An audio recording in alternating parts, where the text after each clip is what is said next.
नमस्कार दर्शकों, नजर डालते हैं आज की फटाफट बुलेटिन पर।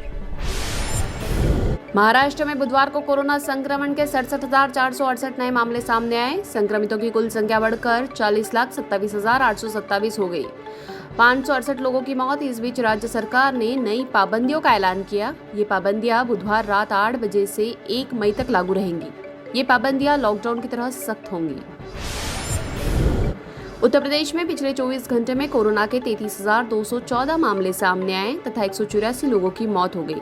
प्रदेश में 2,42,265 कोरोना के एक्टिव मामले।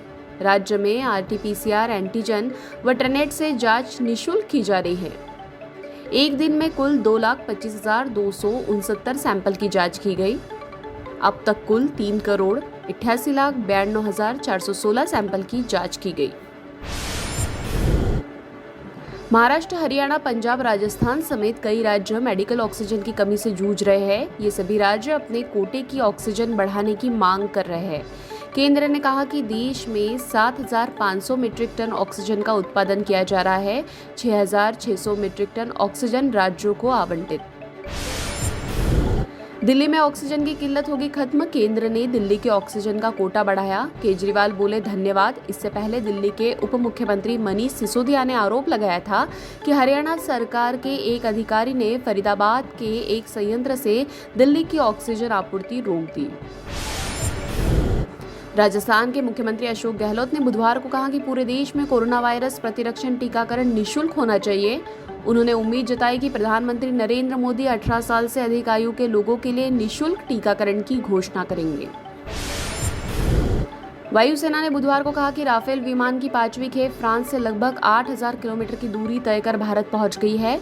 वायुसेना ने भारत पहुंचे विमानों की संख्या नहीं बताई है, लेकिन इस मामले से जुड़े लोगों ने कहा है कि नई खेप में 4 विमान भारत आए हैं। पूर्व लोकसभा स्पीकर और इंदौर की पूर्व सांसद सुमित्रा महाजन को अस्वस्थ होने पर बॉम्बे हॉस्पिटल में भर्ती किया गया। डॉक्टरों के मुताबिक ताई को मामूली बुखार है। उनके स्वास्थ्य में सुधार हो रहा है। भाजपा ने कोविड-19 महामारी के प्रबंधन को लेकर कांग्रेस की आलोचना के मद्देनजर बुधवार को उस पर करारा हमला बोला। कहा, जब देश के एकजुट होकर इस वायरस का मुकाबला करने का समय है तो उस वक्त गांधी परिवार का शर्मनाक घमंड देश के समक्ष झलक रहा है। पश्चिम बंगाल में विधानसभा चुनाव के छठे चरण के तहत राज्य की 43 सीटों पर मतदान जारी। इस चरण में उत्तर 24 परगना जिले की 17 सीटों के अलावा नादिया और उत्तर दिनाजपुर की 9 तथा पूर्वी वर्धमान की 8 सीटों पर मतदान।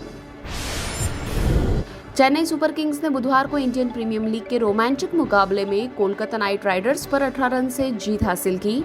चेन्नई ने पहले बल्लेबाजी करते हुए 3 विकेट पर 220 रन का विशाल स्कोर खड़ा किया। जवाब में कोलकाता की टीम मात्र 202 रन बनाकर पवेलियन लौट गई। ये तो फटाफट बुलेटिन और ताजा अपडेट के लिए लगातार जुड़े रहिए हमारे साथ, यानी कि विजिट कीजिए webdunia.com पर।